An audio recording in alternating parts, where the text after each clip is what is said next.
फिर क्या हो गया मेरी वाली टाइम में, ये लाइन जो लिखी मैंने शुक्ल पक्ष की द्वितीया को आती है। अब आपसे पूछे रामदेव जी का जो जन्म है ये आपके भाद्रपद महीने के शुक्ल पक्ष की द्वितीया को हुआ था।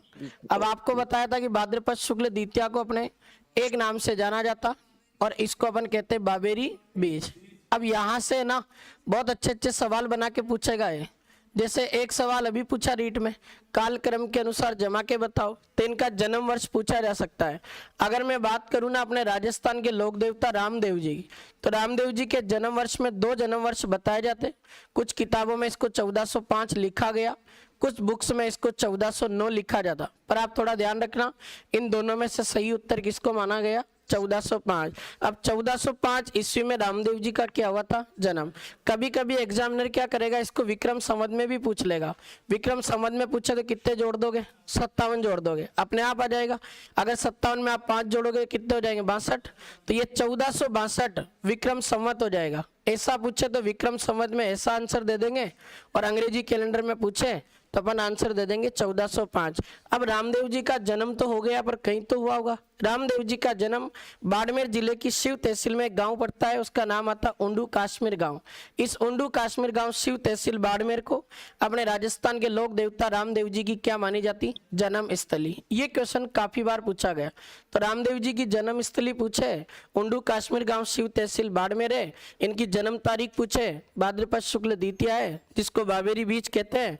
और इसी रामदेव जी की बात करें, इनका जन्म वर्ष पूछे तो 1405। ये ऑप्शन में नहीं हो तो फिर आंसर होगा 1409। अब रामदेव जी की अगर मैं बात करूं तो रामदेव जी का जो जन्म है, इनका जन्म तंवर वंश में हुआ था। अब वंश तो तंवर है, लेकिन इनकी जाति बताई जाती राजपूत। तो रामदेव जी का जन्म तंवर वंश में राजपूत जाति के अंतर्गत हुआ था। तो राजपूत जाति में जन्मे थे कौन से लोक देवता, बताओ, रामदेव जी। ये भी सवाल हो गया। अब इनकी बात करें तो इनके माता पिता देखो, आपने एक भजन सुना होगा, खम्मा खम्मा रे अजमाल जीरा कंवरा, ताने तो पूजे आखो मारवाड़ जियो। ऐसा जब अपन भजन सुनते हैं तब उसमें इनके माता पिता का नाम बताते हैं।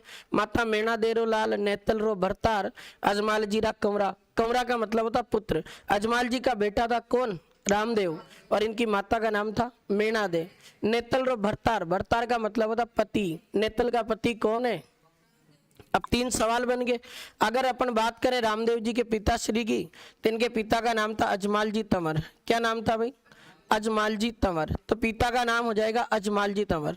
अब यहाँ एक सवाल को समझना आप, अपने जैसलमेर जिले में एक जगह पड़ती पोखरण, कौन सा स्थान है, पोखरण।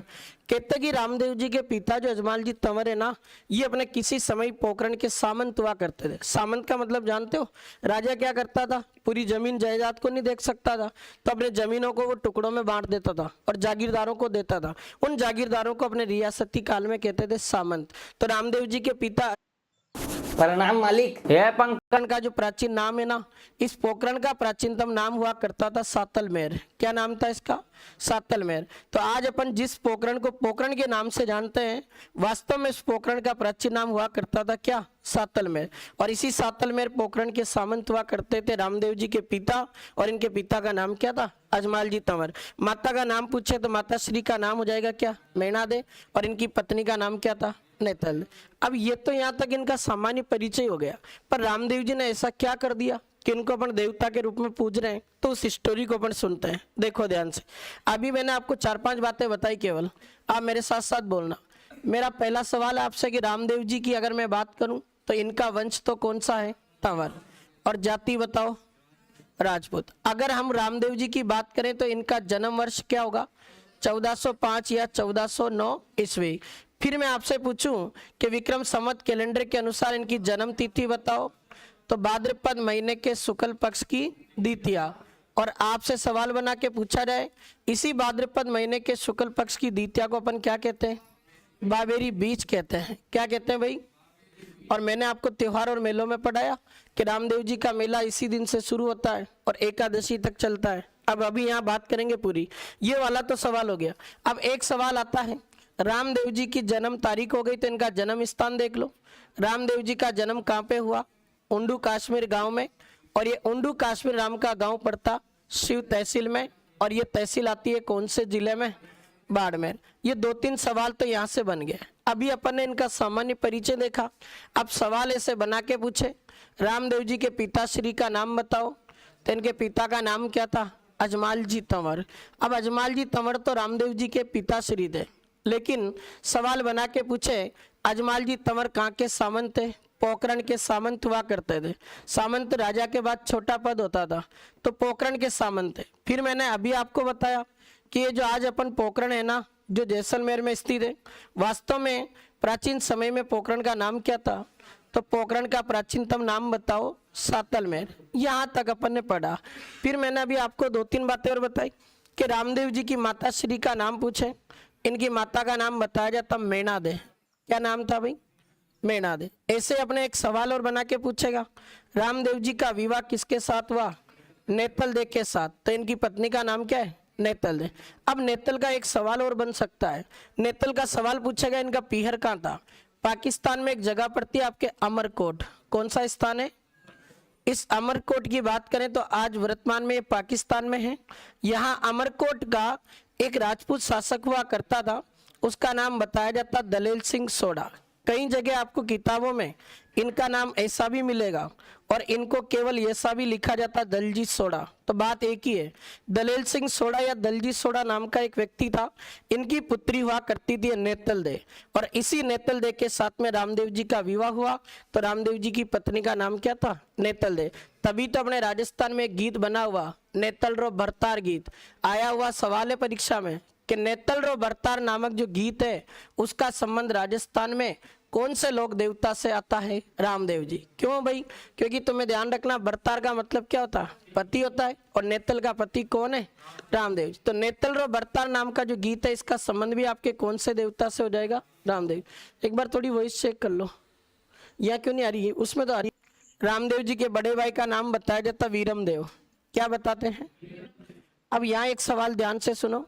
रामदेव जी के बड़े भाई वीरम देव को भगवान श्री कृष्ण के बड़े भाई बलराम का अवतार माना जाता। अब दिमाग में तुरंत सवाल आएगा कि भाई रामदेव जी के बड़े भाई वीरम देव को बलराम का अवतार क्यों मान रहे हैं? तो इसके पीछे एक कारण अभी बताऊंगा। फिर यहाँ से एक सवाल और सुनो, इनकी बहनों के नाम।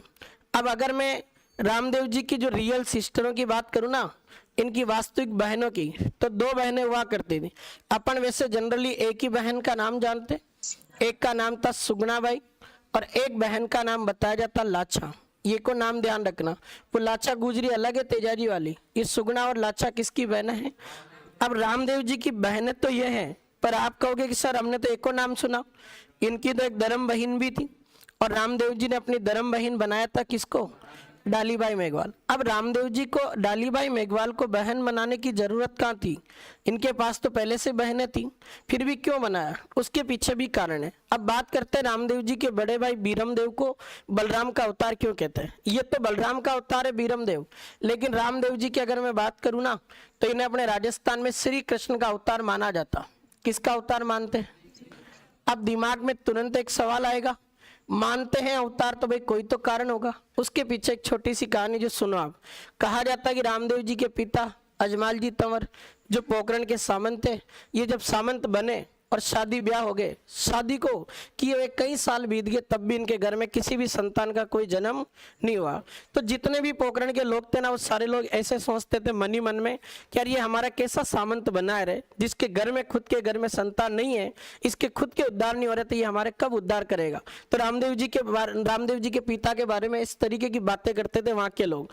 अब अजमाल जी तंवर क्या कि भगवान श्री कृष्ण के बहुत बड़े भक्त थे, और भगवान श्री कृष्ण की भक्ति करने के लिए ये द्वारिका गुजरात जाया करते थे। अब द्वारिका गुजरात में भगवान श्री कृष्ण का एक बहुत बड़ा मंदिर है, उसका नाम आता रणछोड़ मंदिर। उस रणछोड़ मंदिर में हर साल जाया करते थे। अजमाल जी तंवर एक दिन सुबह सुबह का समय था, अपने घर से निकलकर, पोखरण से निकलकर बढ़िया घी के लड्डू वड्डू बनाकर कहाँ लेके जा रहे थे? द्वारिका गुजरात।